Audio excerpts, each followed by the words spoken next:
Takže čaute ľudia, tu je GameMox a vítam vás u nového videa. Áno, je to video, ako si kreknúť Bandicam. Veľa ľudí to chce, veľa ľudí to ani nevie. Niektorí ľudia, nehovorím, akože úražníkov nechcem.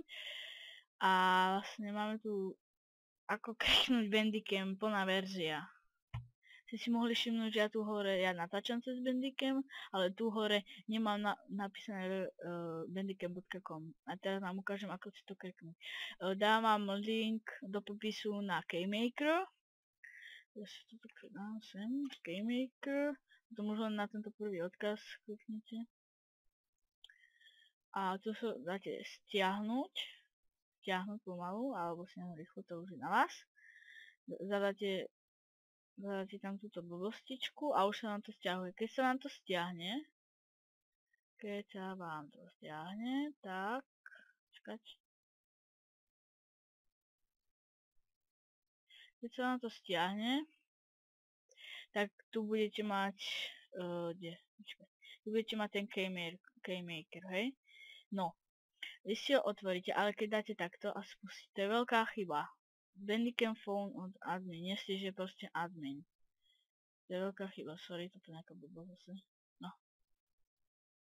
Sorry.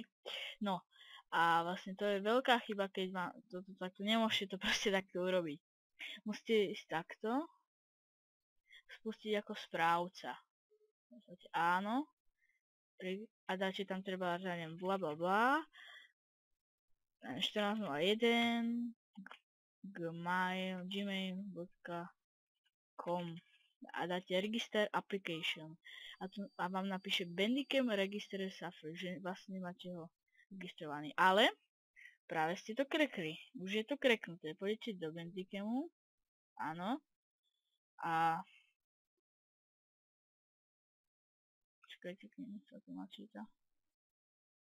Vlastne pôjdete, áno, tu do Bandicamu a vlastne zistíte to tým, že zapnete nahrávanie na chvíľku, na chvíľku zapnete nahrávanie nejaké 3, 4, 5 sekúnd, ako chcete, a potom si pôjdete sem, dáte výstup a pozriete si svoje video a uvidíte, že to tam hore nemáte a môžete aj natáčať viac ako 10 minút.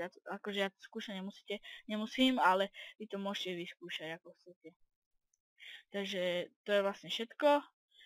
Bolo to krátke a úplne ľahké. A tak to je tak všetko z tohto videa.